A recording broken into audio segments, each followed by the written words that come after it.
Hello friends, welcome to Pebbles. நான் உங்கள் கோபி சுதா கோவை சமையல். நம்ம இன்னைக்கு செய்ய போகிறது உருளைக்கிழங்கு பொரியல் அல்லது வறுவல்னு கூட சொல்லலாம்.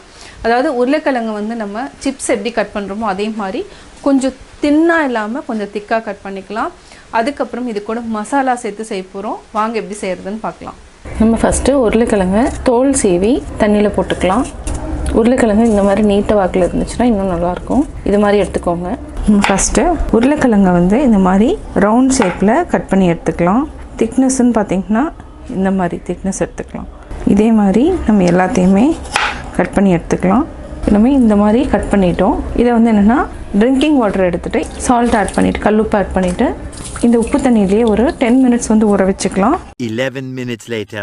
உருளைக்கிழங்கு பார்த்திங்கன்னா ஒரு 10 மினிட்ஸ் கிட்ட நம்ம ஊற வச்சுட்டோம். இப்போ இருக்கிற இதில் இருக்கிற ஸ்டார்ச் எல்லாத்தையுமே நம்ம எடுத்துட்டோம். இந்த தண்ணியை ட்ரை பண்ணிக்கலாம். ட்ரை பண்ணுறதுக்கு முன்னாடி நம்ம கேஸ் ஆன் பண்ணிக்கலாம். ஒரு பேனில் ஆன் பண்ணிவிட்டு ஒரு 4 டேபிள் ஸ்பூன் அளவுக்கு நம்ம எண்ணெயை எல்லா இடத்துலையும் ஸ்ப்ரெட் பண்ணுற மாதிரி அப்படியே வந்து ஊற்றிக்கலாம். உருளைக்கிழங்குல இருக்கிற தண்ணியை வந்து நம்ம வடித்து இந்த மாதிரி தனியாக எடுத்து வச்சுக்கலாம். அதுக்குள்ளே ஆயில் வந்து நல்லா காஞ்சிரட்டும். இப்போ நம்ம தனித்தனியாக போட்டு ஃப்ரை பண்ணி அப்படியே எடுத்துக்கலாம். டீப் ஃப்ரை கிடையாது, இது வந்து எப்படின்னா ஷெல்லோ ஃப்ரை மாதிரி பண்ணி எடுத்துக்கலாம். இப்போ நம்ம எல்லாத்தையுமே திருப்பி விட்டுக்கலாம். நல்லா ஃப்ரை ஆயிடுச்சு. இது அப்படியே லைட்டாக ஒரு பரட்டி விட்டுட்டு அப்படியே நம்ம எடுத்துக்கலாம். எண்ணெயை வடிச்சிட்டு எடுத்துடுங்க. இதை வந்து ஒரு பிளேட்டில் மாற்றிக்கலாம். இந்த உருளைக்கிழங்கை வந்து நம்ம அதாவது என்னென்னா ஓரளவுக்கு ஃப்ரை பண்ணிக்கிறோம். அதாவது 75% வந்து நம்ம வந்து ஃப்ரை பண்ணி எடுத்துக்கிறோம்.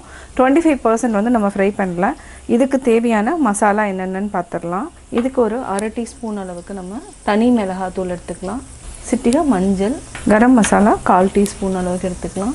காஷ்மீரி மிளகாத்தூள் கலருக்காக நம்ம 3/4 டீஸ்பூன் அளவுக்கு எடுக்கிறோம்.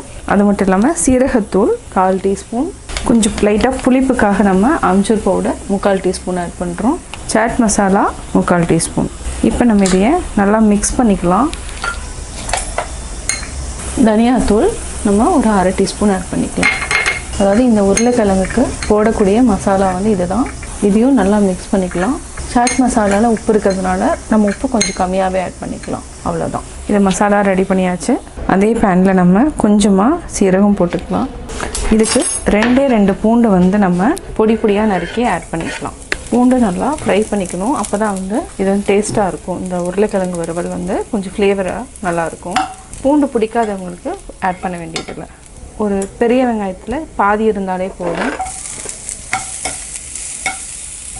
நம்ம இப்போ சால்ட்டு கொஞ்சமாக ஆட் பண்ணிக்கலாம்.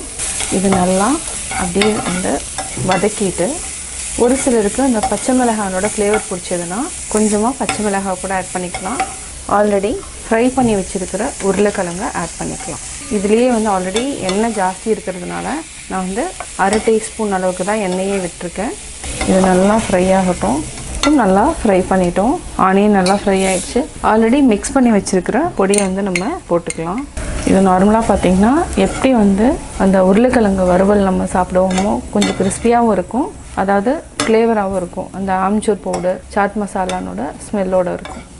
இதே மசாலா வந்து நீங்கள் ப்ரோக்கோலி செய்கிறப்பவும் யூஸ் பண்ணிக்கலாம். அதுவும் நல்லா டேஸ்ட்டாக இருக்கும். லாஸ்ட்டில் நம்ம பெப்பர் ஆட் பண்ணிக்கலாம். இதில் 1 நிமிஷம் வரைக்கும் அப்படியே விட்டுடலாம். பெப்பர் பவுடர் தூவிட்டு இது ஒரு 1/4 டீஸ்பூன் அளவுக்கு ஆட் பண்ணிக்கலாம். இதை மூடி வைக்க வேண்டாம். மூடி வச்சிங்கன்னா அதாவது தண்ணி போய் திருப்பி வந்து இதாகிட்டு நொதன்னு ஆகிடும். அதனால் மூடி வைக்காமையே தான் இது ஃப்ரை பண்ணணும். இப்போ நம்ம வறுவல் ரெடி ஆயிடுச்சு. இப்போ நம்ம ஆஃப் பண்ணிக்கலாம். இதை ஒரு பிளேட்டில் மாற்றிக்கலாம். சுவையான உருளைக்கிழங்கு வறுவல் ரெடி.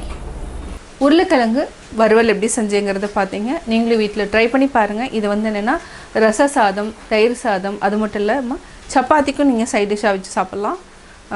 இந்த வீடியோ பிடிச்சதுன்னா லைக் பண்ணுங்கள், ஷேர் பண்ணுங்கள், கமெண்ட் பண்ணுங்கள், மறக்காமல் சப்ஸ்கிரைப் பண்ணுங்கள்.